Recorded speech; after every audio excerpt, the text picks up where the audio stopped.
2025년 11월 도쿄 스기나미 경찰서. 다나카 켄지 경감은 은퇴를 한 달 앞두고 낡은 형사 수첩을 만지작거렸다. 그의 눈에는 25년 전 그날의 악몽이 여전히 선명했다.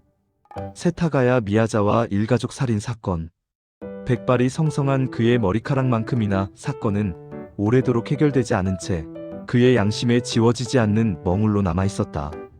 다나카 경감님, 세타가야 사건 미제 전담팀에 합류해 주셔야겠습니다. 경시청에서 내려온 지시였다. 회의실에 들어서자 젊은 눈동자들이 그를 응시했다. 그중 가장 눈에 띄는 이는 사토 아야카 프로파일러였다. 냉철하고 이성적인 눈빛, 최신 과학 수사 기법으로 무장한 그녀는 다나카의 아날로그적 직감과는 정반대의 인물처럼 보였다. 첫 만남부터 두 사람은 팽팽한 긴장감 속에 앉아 있었다. 수사팀은 미야자와 일가의 참혹한 죽음이 다시 펼쳐진 현장 사진들을 검토하기 시작했다. 범인은 평화로운 가족을 살해한 뒤에도 몇 시간 동안 집 안에 머물며 냉장고를 뒤지고 컴퓨터를 사용하고 심지어 소파에서 잠까지 청했다.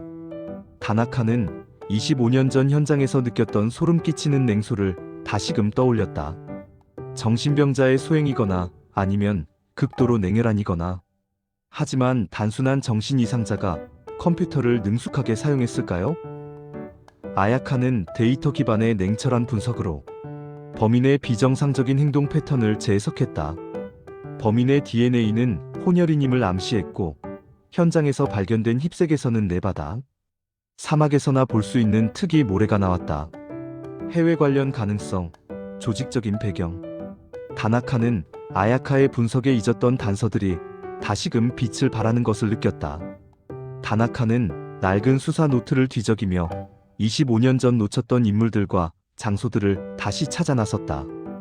미야자와 일가의 주변 인물들을 재면담하고 당시 수사팀이 간과했던 아주 작은 증언들을 끄집어냈다. 한편 아야카는 최신 포렌식 기술로 미야자와 가족의 컴퓨터 하드 디스크를 복원했다. 25년 전에는 의미를 알 수 없었던 삭제된 파일 조각들과 암호화된 로그 기록들이 재조합되기 시작했다. 경감님, 이 로그 기록을 보세요. 미야자와 씨의 컴퓨터에서 삭제된 파일 중 특정 사회운동단체 관련 자료가 있었습니다. 매우 짧은 시간 동안 접속했다가 완벽하게 삭제된 흔적이에요. 아야카의 손끝이 가리킨 화면에는 정의로운 이웃이라는 이름의 비영리 단체 웹사이트 링크가 찍혀 있었다. 겉으로는 지역사회 봉사를 내세웠지만 그 내면에는 외국인 혐오와 극단적인 민족주의를 조장하는 위험한 사상이 잠재되어 있다는 소문이 돌았던 곳이었다. 25년 전 미야자와 씨가 그 단체에 대해 조용히 정보를 수집하고 있었다는 것을 아무도 눈치채지 못했다. 다나카는 직감적으로 퍼즐 조각이 맞춰지는 느낌을 받았다. 미야자와 가족은 단순히 무작위적인 피해자가 아니라 일본 사회의 어두운 단면을 파헤치다 희생된 것이었다. 범인이 혼혈이라는 사실은 아이러니하게도 이 단체의 이중적인 행태를 더욱 부각시켰다. 이들은 자신들의 이념을 위해 소외된 젊은이들을 도구로 사용했던 것이다. 수사는 급물살을 탔다. 두 사람은 정의로운 이웃의 실체를 추적했다.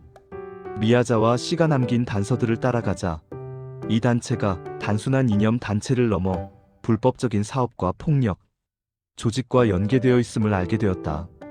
범인은 이 단체에 의해 세뇌되거나 이용당한 인물로 미야자와 씨가 확보한 결정적인 증거를 빼앗기 위해 파견된 자였다.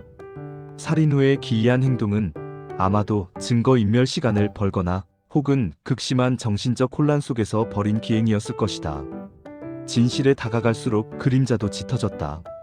수사팀 내부에서 알 수 없는 압력이 들어오고 다나카의 옛 동료들은 긁어부스럼 만들지 말라며 경고했다. 그러나 다나카는 은퇴를 앞둔 마지막 불꽃을 태웠고 아야카는 자신의 신념을 굽히지 않았다. 그들은 서로의 빈틈을 채워가며 25년간 굳게 닫혔던 진실의 문을 열어젖혔다. 마침내 결정적인 증거가 확보되었다. 미야자와 씨의 컴퓨터에서 복원된 데이터에는 정의로운 이웃에 숨겨진 재정 비리와 외국인 노동자 착취에 대한 고발 내용, 그리고 단체 핵심 인물들의 실명이 포함되어 있었다. 그리고 그 핵심 인물 중 한 명의 이름이 25년 전 수사 기록에서 본 적 있던 당시 지역 정계 유력 인사의 보좌관이었다는 사실이 밝혀진다. 다나카와 아야카는 25년 전 범인의 DNA와 일치하는 인물을 특정하고 그가 정의로운 이웃의 하부 조직에서 활동했던 과거를 밝혀낸다. 하지만 그를 체포하려는 순간 그들의 앞에는 거대한 세력이 드리워져 있었다. 사건의 배후에는 단순한 살인범이 아닌 일본 사회 깊숙이 뿌리내린 정치적, 경제적 그림자가 버티고 있었던 것이다. 범인의 정체는 밝혀졌지만 그를 법의 심판대에 세우기 위한 투쟁은 이제부터 시작이었다.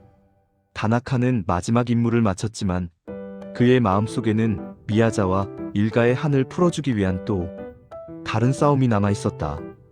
아야카는 차가운 이성과 뜨거운 정의감 사이에서 성장하며 세타가야의 그림자가 여전히 일본 사회를 맴돌고 있음을 직감했다. 진실은 드러났으나 그 그림자는 여전히 깊고 길게 드리워져 있었다.